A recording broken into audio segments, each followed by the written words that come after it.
nikmat yang paling kaya di dunia ini adalah orang yang qanaah, merasa cukup apapun yang Allah berikan kepada dia.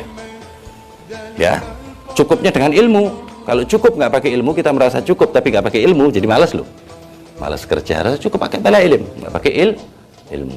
Tapi kalau pakai ilmu, itu akan menjadikan kita mendapatkan sifat dari Allah Subhanahu wa taala yang dinamakan qanaah, merasa cukup.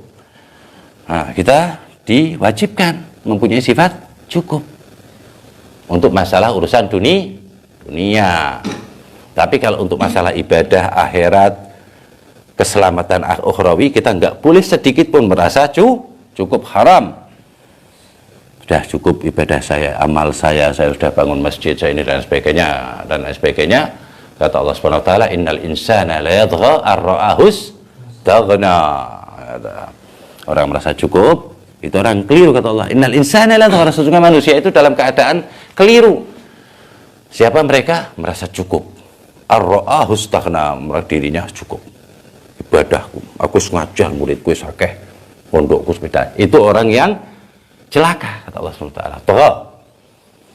Semoga kita diselamatkan rasa cukup dengan beribadah kepada Allah, dan diselamatkan oleh Allah Subhanahu wa taala dari rasa tamak, ya, kebalikannya qanaah yaitu tamak. Berapapun yang kamu sudah dapatkan dunia, merasa kurang terus. Karena termasuk azab dari Allah, tapi dianya nggak tahu. Azab apa?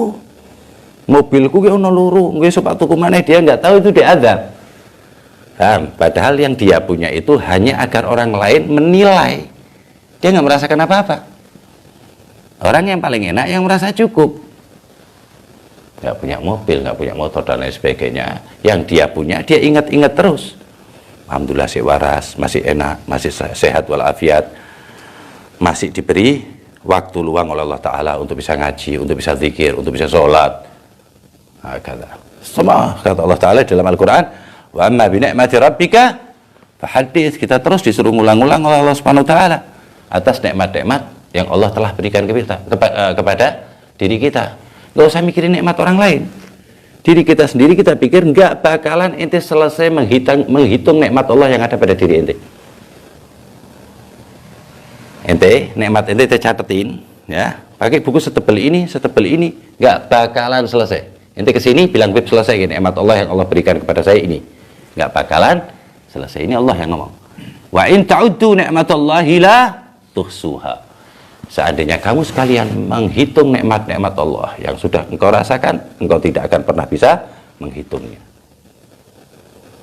Itu kita melihat seperti ini, itu ada kira-kira di dalam penelitian itu saraf di mata kita itu ada 1000 yang penting, lebih dari 1000 yang penting. Itu harus aktif terus, harus hidup terus. Satu pedot buta. Kalau saraf yang nggak penting, itu ada lagi ribuan juga. Nah, itu kalau pedot nanti bisa rabun, bisa katarak dan lain sebagainya. Ini Allah Subhanahu wa taala setel semuanya setiap hari. Tubuh kita loh, tubuh semua hambanya, hewan disetel semua sama Allah Subhanahu wa taala. Bayangin itu ya. Dipasin H2O, O2-nya yang kita keluarin, yang kita dipasin semua sama Allah taala. Kalau seandainya dikurangin H2O bengek, dikurangin O2-nya paru-paru basah, rambut yang ada di hidung dikurangi sama Allah Ta'ala, nafas kita akan merasa sakit dan lain sebagainya. Allah detail manusia didesain sebagus-bagus.